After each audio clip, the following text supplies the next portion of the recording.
il est intéressant aujourd'hui, dans le contexte scientifique actuel, d'étudier la naissance dans une perspective bactériologique. En fait, ce que l'on a besoin de savoir peut facilement se résumer. Le premier fait important, c'est que les anticorps de la mère, de la femme enceinte, que l'on appelle les IgG, traversent facilement le placenta humain. Ce qui veut dire que quand le bébé naît, au moment même de sa naissance, bien qu'il n'ait pas de microbes dans son corps, au moment même de la naissance, le bébé n'a pas de microbes dans son corps, dans sa bouche, dans ses intestins, dans sa gorge, il n'a pas de microbes. Mais cependant, pour lui, pour ce bébé qui naît, il y a déjà des microbes qui sont familiers, donc amicaux, parce qu'il a les mêmes anticorps que sa mère.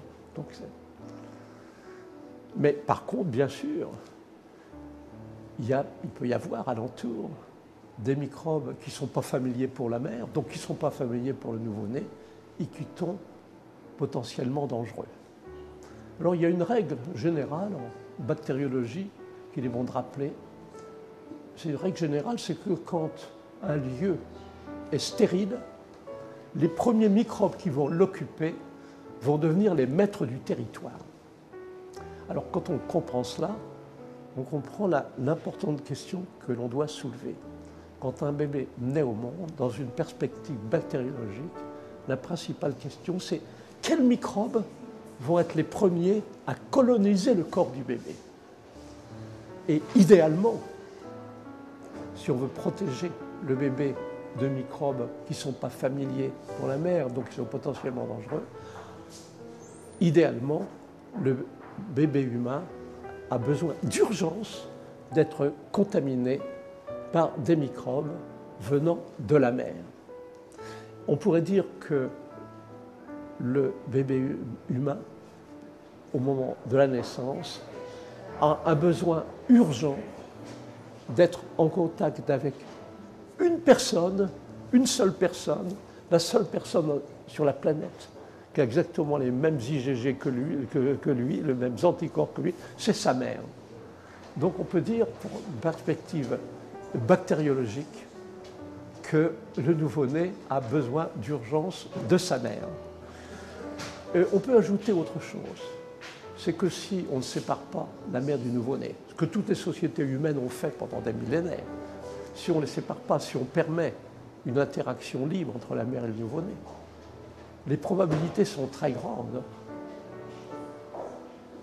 que le bébé trouvera le sein très rapidement, dans l'heure qui suit la naissance.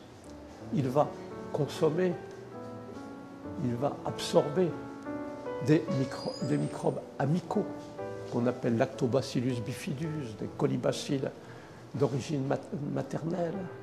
Et il va ainsi commencer, avec bien sûr la participation des premiers microbes rencontrés, eh bien, il va commencer à établir sa flore intestinale.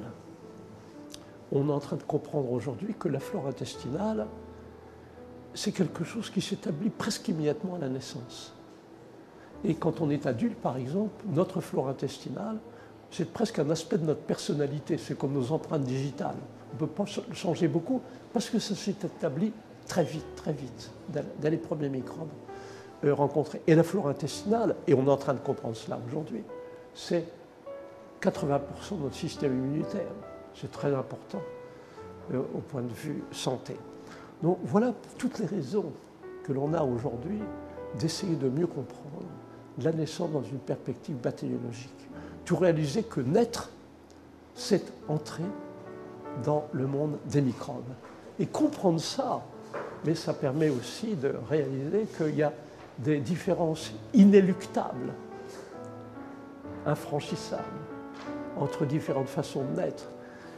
La nature a prévu la naissance par le périnée, par la vulve, c'est-à-dire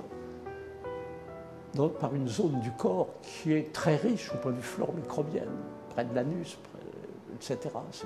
Le périnée est une zone très riche sur un plan bactériologique. C'est ce qu'a prévu la nature. Le bébé, ainsi, est immédiatement colonisé par des microbes qui viennent de la mer. Mais aujourd'hui, eh bien, il y a des bébés qui naissent par une autre voie qu'à la césarienne. Sur un plan bactériologique, ça ne sera jamais la même chose que naître par le périnée. Alors voilà un peu ce qu'il convient de savoir. Et non seulement il convient de savoir cela, mais il est important aussi d'entrevoir les implications de cette connaissance.